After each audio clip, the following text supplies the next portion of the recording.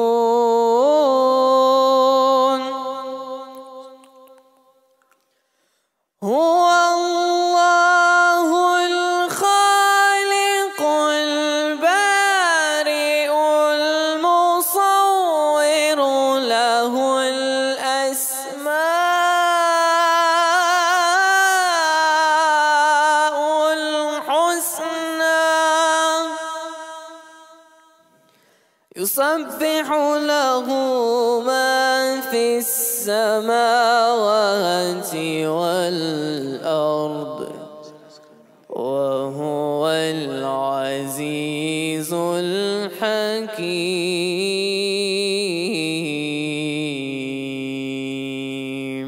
सुभान अल्लाह, सदक़ल्लाहुल अलीयुल अज़ीम। In the first verse Azhar mentioned, the reason I said is because I talked about the, understanding the Quran in English. The first verse he recited, Allah subhanahu wa ta'ala says that if the Quran was revealed on the mountain, then from the fear of Allah, the mountain would have been torn apart. You would seen it torn apart. Now, we have to think that where was the Quran revealed? It was revealed upon the Prophet sallallahu alaihi wasallam. And we've also heard the story of when Musa alayhi salam, the interaction he had with Allah subhanahu wa ta'ala on the mountain, that after the interaction, the whole mountain turned to dust. And the historians, they say that Musa alayhi salam, after his interaction with Allah subhanahu wa ta'ala, that he passed out. And they have a difference of opinion that it was either for 40 days or even 40 months that Musa alayhi salam was unconscious because of the sheer power of the interaction that he had with Allah subhanahu wa ta'ala. And we think about the strength of the Prophet sallallahu alayhi wasallam, that the same Quran was revealed upon him that would have crushed the mountain, and he saw Allah subhanahu wa ta'ala in his full glory on the night of ascension. And we have to think that how has Allah subhanahu wa ta'ala blessed the Prophet, and he has cleaned and purified his heart before the event of the Quran being revealed upon the Prophet sallallahu alaihi wasallam, and before the event of Miraj, the heart of the Prophet sallallahu alaihi wasallam, the chest was split open and cleaned, and Allah subhanahu wa ta'ala gave the Prophet sallallahu alaihi wasallam the ability. So how can we say that the Prophet sallallahu alaihi wasallam is even like similar or the other prophets? He is the master of all the prophets, the most virtuous, the most excellent out of the other prophets. Forget humans. This is the rank of the Messenger sallallahu alaihi wasallam. And just by looking at this verse, we can see that the verse is the praise of the Quran. But if you look at it in detail, then you see the praise of the Prophet sallallahu alaihi wasallam. Just as you look in detail of the Quran, then a lot of the ayahs you'll see the stories behind them. And if you read the context behind them, that this is the praise of the Prophet sallallahu alaihi wasallam. Subhanallah. If you move to the praise of the Prophet sallallahu alaihi कुछ wasallam. Questions हमें भी आए हैं माशाल्लाह, उबैद ने बहुत अच्छा explain भी किया। कुछ क्वेश्चन आए हैं इंशाल्लाह, एक बोल्टन से क्वेश्चन आया अबाउट मॉर्गेज एंड अबाउट डेब्ट, तो इंशाल्लाह हम कोशिश करेंगे नेक्स्ट ट्रांसमिशन में इसका आंसर दिया जाए। एक और हमारे भाई हैं लेस्टर के, उन्होंने भी कुछ तरावी और वज़ू के बारे में क्वेश्चन किया है, तो इंशाल्लाह नेक्स्ट ट्रांसमिशन में आपके दोनों क्वेश्चन आंसर किए जाएंगे। और जो लोग यूट्यूब के ज़रिए या फेसबुक के ज़रिए या हमें व्हाट्सएप के ज़रिए सलाम कह रहे हैं, वालेकुम सलाम। और इंशाल्लाह अज़हर और उबैद के बीच में मैं बैठा हूँ, ये जो उनकी मर्ज़ी है, शायद इस mic and stage is yours now. तो बिस्मिल्लाह, would you guys Allahumma salli ala Sayyidina Muhammadin Nabiyil Ummi wa ala alihi wa sahbihi wa sallim. Mawlaya salli wa sallim daiman abadan